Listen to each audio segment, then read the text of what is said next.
Дупница е мой роден град, където съм израснал. Нали? И да ви кажа откровено, Дупница не го давам за никой друг град. Това е моят роден град. Тук в полите на Рила. Нали? Хубав въздух има, чист въздух, природа. Нали? Така че градът за някой може би не е един от добрите, нали? Но за мен, като роден град, е един от най-хубавите.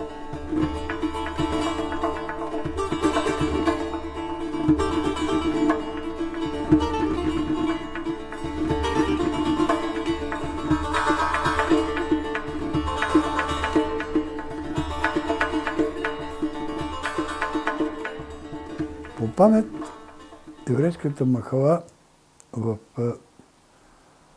частта си на улица Славейков беше с по-нови къщи, в смисъл правени малко по-късно след 20-та година. Долната част, улица Места, другите улици от сам бившата Толбухин и това, имаше стари къщи, които са правени още от турско време, в които са живяли нашите хора, по-възрастните, като моя дядо, моите родители, Вуйчовци, Лели, всичките са живяли долу на улица Места и тя била цялата еврейска махала, пренаселена, с много деца, с много хора. Това е почти бившия център тук на град Дупница. Евреите са населявали центъра на град Дупница. Улицата започва от железния мост на железницата и свършва до кулата тунела. Това е бившата еврейска махала, под нея също еврейската махала, отсам реката също еврейската махала. Изобщо, той е тук, тая окръжност, той е център, дето е цялото бивша еврейска махала.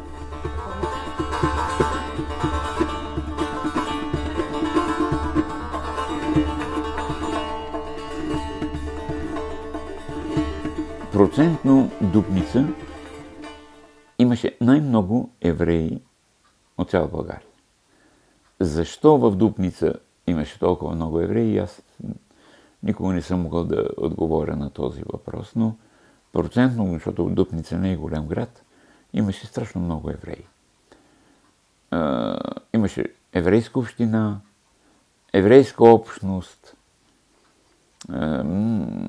еврейска синагога. Всичко това обединяваше някакси евреите.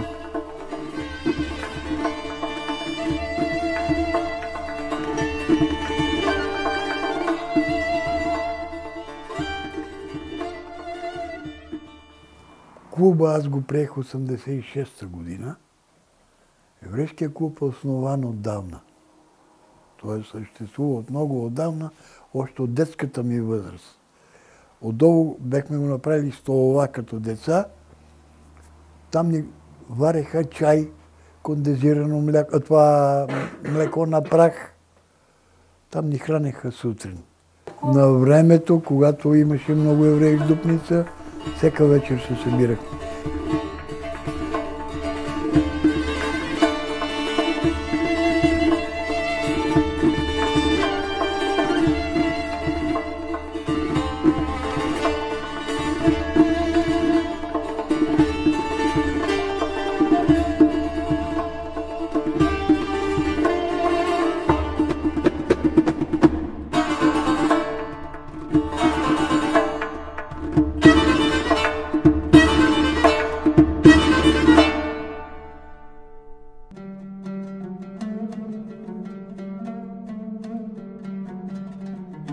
Синагогата ходих благодарение на това, че бащата на мама беше духовно лице там. И аз като малък ходих, особено на празници, когато се взимаха тези така наречените сеферчета, нали, направени така и вътре с молитвеника. И имаше едно мъничко, много мъничко, което аз много харесвах. Те се купуваха за малко пари, дет се казва, но моя дядо винаги ми купуваше малкото и аз фуклю с него. Тя беше мъничка, винаги ме владееха така тези сефарадчета. Нямаше икони в еврейската черква, няма икони, но, как да кажа, имаше нещо, което никога не съм могъл да кажа. Влизах там и нещо ставаше. Имаше атмосфера. Това е най-точното казано. Имаше една атмосфера. Разбира се, там идваха и българи, но 99,9 на 100 евреи. И там ме виждаха и танти, и леля, и рончо. Беше хубаво. Той беше така построен, че имаше прекрасна акустика вътре в храма, където, когато пееше попа, нали, нашия, акустиката беше много добра. Той беше уникален тенор в тембър. Може би и за това много го харесах. Той беше един страшно добър човек. И пееше. Айде да ходим, казах на приятел, да чуем как ще пее Чичуха. И така там ходих доста често на черква.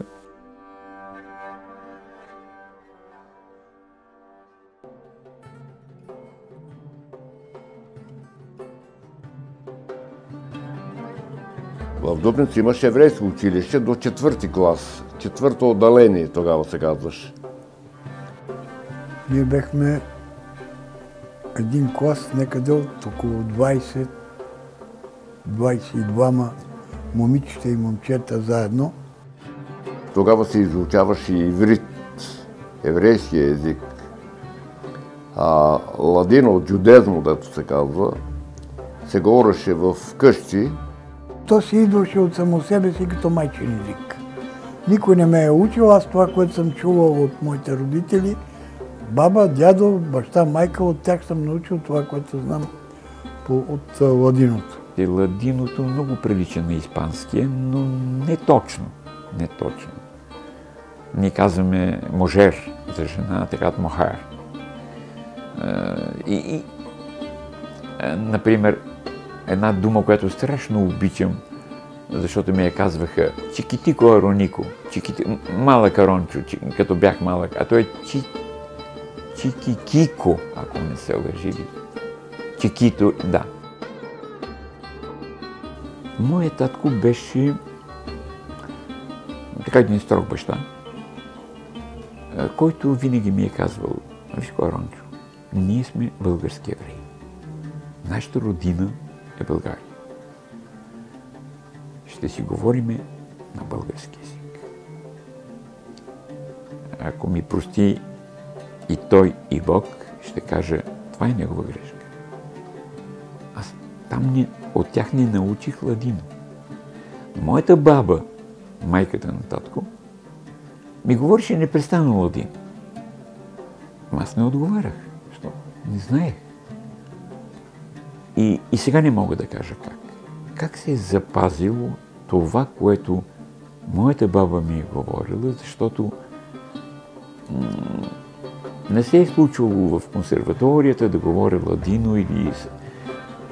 Така, аз ходих много в еврейският клуб, имаше един еврейски клуб, където моят чичо, брат на татко ми, обичаше да играе табла.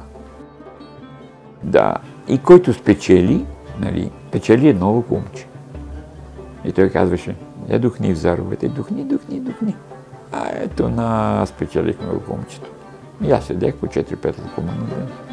Той играеше добре табла, разбира се, умно играеше. Като не върви зара, няма умно, но е така. И там чувах ладино, но аз не говоря.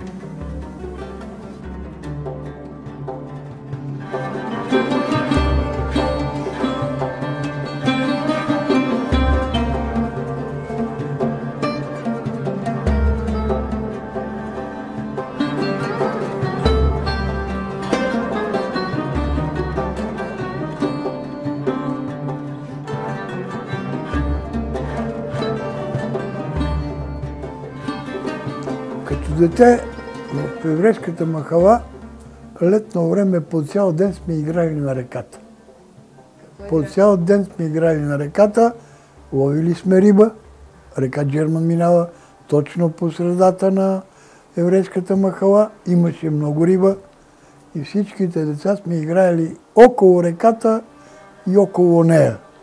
А зимно време имахме хубаво върло, което започваше от железницата, която свързва София, Гърция. И върлото започваше от железницата и стигаше до реката. Понекога зимата замръзваше и реката и съшените се спускахме чак до реката.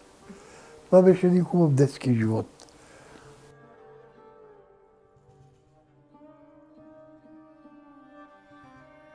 Аз като дете си спомням, събирахме се деца в еврейската махала. Имаше един празник Пурим. На този празник Пурим се даваше пари на децата. И родителите ни правеха торбички и ни слагаха парички. И си спомням, като дете отивахме по къщите и казваме някое стихотворение. На български, разбира се. Това на еврейски не се... На български стихотворения от къща на къща ходехме и ни даваха по някоя стотинка, така някоя левчета, и ги събирахме. В прогимназията бях барабанчик. Откъде пък това дойде? Като малък, аз бях много немирно дете. Се казваха на мама: ох, визурка, визурка, горкоти. Не бях лош, но бях много немирен. Например, ще кажа на мама: мамо, искам сега да ми купиш това или искам това да ям. Ми няма това. Така ли? Взимах барабанчето. Хора, слушайте! Днеска е безмесен ден, майка ми готви месо. Мама настръхваше: Арончо! И ми купуваше понякога това, което искам. Друг път: хора, барабанчето, слушайте! Отгоре, на долапа отгоре има около 5-6 сапуна. Това беше забранено да има повече. Ето така. Но много обичах да бия на това барабанче. Беше много мъничко приятно. И като отих в прогимназията, питаха: бе, някой да може да бие на барабанче? Голям барабан. И когато имаше тържества, аз най-отпред пред цялата прогимназия, и това беше моята искра музикална. В живота съм имал само една обида. Бях в прогимназията, помня името Дървеничарски, един мъничък наистина такъв, в прогимназията. И нещо ставаше, не знам какво точно, и аз казвам истината, когато у него е заболява, той казва: ей, Еврей такъв! Станах. Пукнах му един шамар. Той падна на земята. И отидохме двамата при директора. Разкажете. Казвам, той да разкаже. И той разказва. Директора ме погледна, той беше висок, много интересен човек. И правилно ви е ударил шамар. Вижте. Това беше. Играехме на стъклета също. Играехме много на стъклета. Играехме на орехи, на кюмета, на орехи. Играехме на костилки от кайсии. Как се играе на това? Това всеки си имаше по една торбичка с кайсиеви извинявам се, с кайшиеви костилки. Сядаш на 2-3 стълби и почваш да пускаш една по една. Който удари другата костилка, като пуска, ако удари костил, събира всички. Почваме пак от начало. Така че един може да спечели костилките на всичките.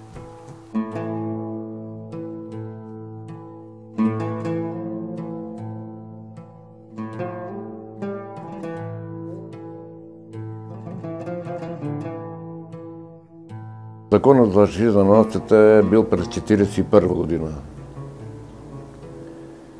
Това е закон, който има известни ограничения за нас. Не можеш да пътуваш от град на град. Не можеш да влизаш в магазини всекъде. Фурни, не можеш да купуваш хлеб от всяка фурна. Имаше една фурна, откъдето купувахме хлеб. Не можеха да следват наши сънародници, евреи. Не можеха да следват. Ограничение, което един нормален човек не може да живее нормален живот. Спомням си, това бяха едни гладни години. Много гладни години. Майка ми работеше в тютюневия склад. Храна, тогава това, което го има, сега го нямаше.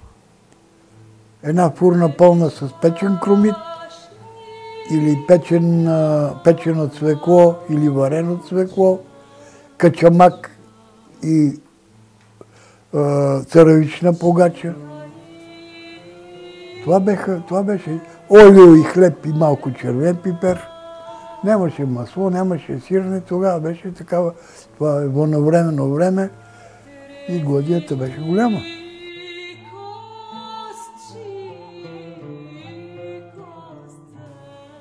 Точно срещу моя дядо, на баща ми, на майка ми баща, имаше голям двор. Собственик беше дедо Давичон, Бог да го прости.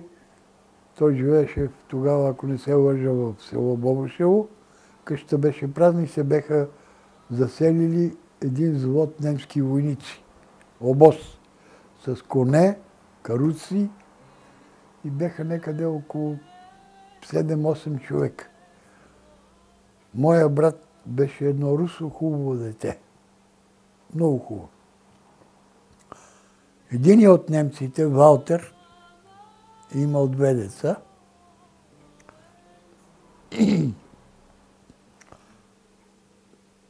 Едно от децата е приличало на моя брат. И той го взе под крилото си. И непрекъснато беше при тях. Даваха му ядене, пиене, гледаха го като собствено дете. Добре, ама при един трагичен случай, при едно наводнение на реката, той се удави. И те го търсиха цяла вечер, не можаха да го открият. Откри го една съседка, учителка в село Джерман. И това беше голяма мъка. И за тях, и за нас. Те имаха коне, имаха лакомства. Понекога един път ми се струва или 2 пъти ни намазаха по една филия с бело сладко. Това го помня като до днеска. Това са едни такива детски спомени, които не се забравят никога. Така протече нашето детство.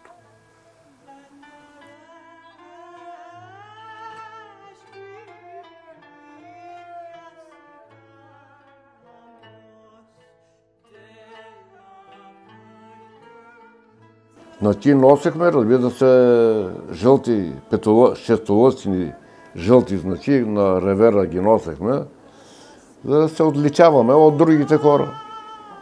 Но това го сметахме като нещо, как да ви кажа, че не отделят от другите, като нещо лошо. Как е възможно да те отделят от всички хора, че ти си отделен или си по-лош, не си на такава, как да ви кажа, че сме различни от хората, значи не сме еднакви с другите хора. Че сме нещо като по-лош или като по... Не знам, не мога да направя... За мен, понеже аз съм така, знам, че всички се раждат еднакво и Бог ги благославя да живеят.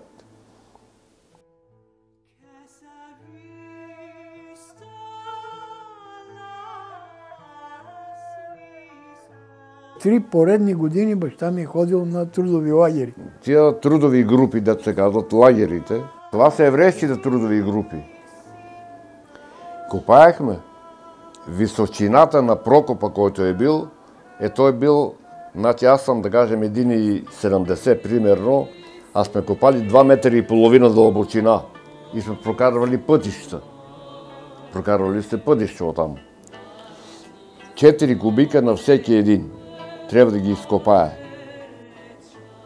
Така че режима беше строг. Строго определено какво да се извърши. И работехме, постепенно свикнахме с тази работа, понеже сме били млади. Били сме на по 20, 21, 2 години и не сме чувствали тази тежест. Не сме я чувствали. Но като си спомням какъв труд сме полагали, това е много нещо. Какво да се прави? Перипети от живота. За някои добри, за някои лоши.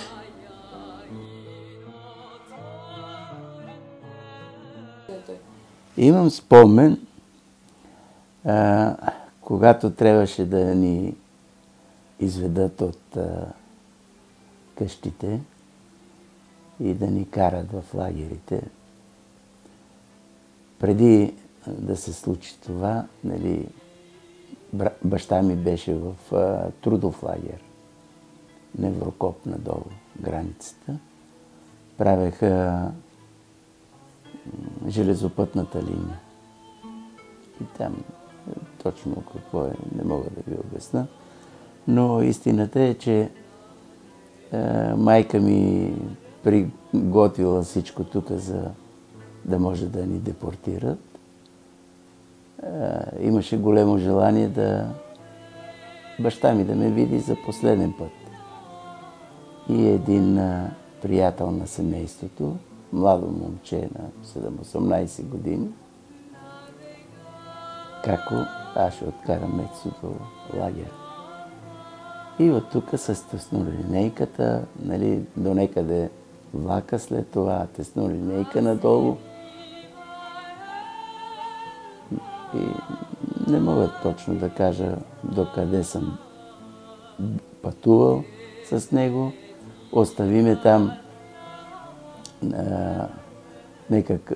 някоя кръчма ли беше, а той отиде да разузнае къде е баща ми, какво прави, какво не прави, нали, как може да го видя. След това си спомням много добре, че отидахме в един лагер, нали, охраняван, и се промъкнахме през мрежите отдолу и влезахме в една барака. И там вече са баща ми и много такива като него. И почаха да ме прегръщат, да ме целуват, като всеки виждаше в мое лице собственото си дете. Нали, аз нито ги знам, нито ги познавам. Бащата няма начин да не се... Но другите, всеки те прегръща, всеки такова. Разхвърляха се навсекъде, да не би да дойде някой, да стане неприятни такова. Да не се случи нещо неприятно. И след като постояхме там известно време, малко разбира се, си тръгнахме обратно. Това беше една незабравима среща, която всеки, който е бил в този лагер, Предполагам, че го помнят.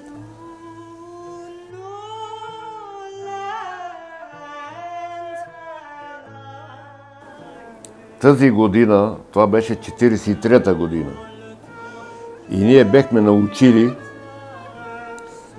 че ще мине ешалона от Беломорието. 11 360 човека. И ние в групата, където бехме, това са беха трудовите лагери. Ние нея година бехме в Светиврач, сега Сандански. Научихме, когато ще мине влак. И цялата група застанахме на релсите и спрехме влак. Тогава влака не беше от нормалната линия, дето се казва, а от теснолинейката. Малки вагончета, малко локомотивче, пуф, пав, полека така пътуваше и ние го спрехме на линията. И във вагоните беха натикани деца, старци, всекакви хора, които отвън ги пазаха полицаи. И вместо ние на те да им казваме кураж, Ерманов, те ни казваха на нас кураж. Те ни даваха кураж. Те ще се оправи, нали? Обаче те загинаха. Всичките бяха от Беломорието. Гръцки евреи, които бяха депортирани тук в нашите складове. Не знам колко време стояха тук, 2-3 дена, и докато дойдат ешелоните да ги вземат, натовариха ги на влака и ги закараха. Ние като деца играхме и влака тогава вървеше много бавно. Старите локомотиви беха по-бавноходни, минаваха покрай нас и ги виждахме. И те викаха агва, пан, вода, хляб. Това беше. Но влака минава бърже и заминава. Нищо не можеш да направиш, освен това ние бяхме малки деца. Това за нас беше табу. Кой може да ти каже къде отиват тия хора, къде ги карат? Дори и нашите родители не знаеха къде ще ги карат тия хора.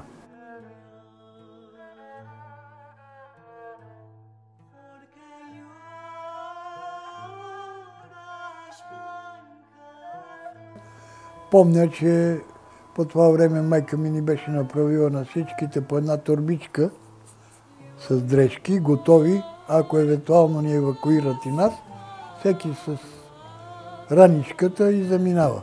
Всичко беше готово. Всеки момент може да те вземат и за всеки имаше отделна раница, защото не знаеш аз дали ще останем с майка ми или с братята ми. Те ги отделяха децата от родителите. Така че това горе-долу ми се набиваше в главата, че мога да остана сам и раничката да си е с мен. Помня, когато трябваше българските евреи да тръгнат към лагерите на смъртта. Това сякаш го помня. Бяха ми купили едни зимни обувки с габърчето отдолу. Тогава така ги правиха, да не се плъзга. Много ги обичах. Спомням си, че преди да си ги сложа, си ги пригръщ, си ги притисках към мен, след това си ги слагах, след това си ги избърсвах, имах си специално кремче за обувки, лъска. Бяха изрядни обувките. Това ми остана като един уникален навик, като пораснах. Винаги с много чисти обувки. И някъде бях прочел, че красотата на мъжа започва от лъснатите обувки. Може би, но аз бях винаги с лъснати. И обичах да спа с тях. Но ще спа с гетрички, така ги наричахме, гетрички. Защо гетрички? Не знам. Не, Рончо, не може. Мама, моля ти се, много си ги обичам. Някога ми разрешаваха повечето, не? Но вечерта, за която говорим, когато бяха дали заповед евреите да се приготвят, да си вземат малко багаж, И тръгвахме. Спомням си, че тя каза: Рончо, искаш ли да спиш с гетричките? Сякаш не чувам и сега. Това не може да бъде. Те ми забраняваше сега да спа с тях. Спомням си, че имахме една неголяма жълта раница, много жълт цвят. Аз обожавам този цвета на слънцето, жълтия цвят, казва, че е еврейски. И това си спомням. И оттам нататъка аз съм легнал да спа и вече не помня, аз ли го знам или ми е разказвано. Някъде към 4 часа минава някакъв с грохот мотор. Войските, които са били излезли, си прибират. И сутринта татко само нам, че помни, че ме пригърна и казва: спасени сме. Аз бях, значи, на колко години? Аз съм роден 37-ма, 7 годишна. Толкова. 44-та година. Значи 6 годишна бях. Това беше така и после годините напред аз много четях, много се интересувах. И остана като една ахилесова пета, тази болка в мен от този ужас, който щяхме да преживеем.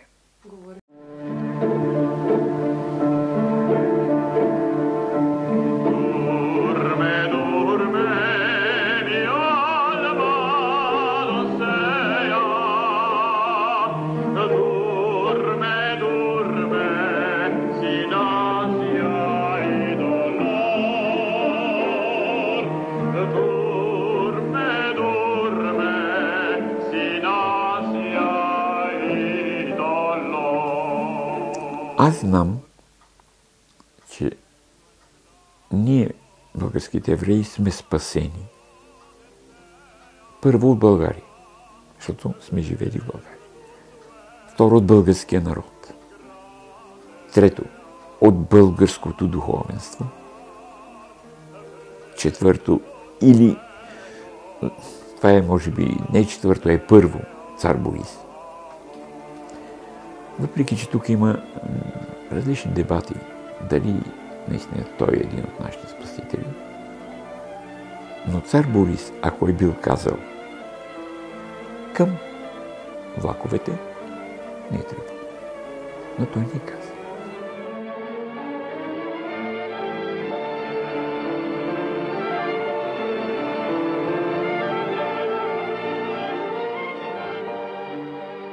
След един спектакъл идва цар Симеон да ни поздрави.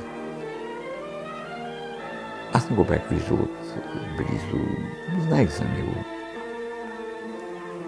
И дойде и се ръкува с всички. И не знам защо. Пак така, не винаги човек знае защо, когато той ми стисна ръката и каза: забележителни сте и като външност, и като глас. Аз тогава му казах: аз искам да ви благодаря, че един от нашите спасители, аз съм еврей, е вашия баща. Той се разплака. Аз се разплака. Напрекващах се. И от тогава не съм учител. Това е интересен спомен.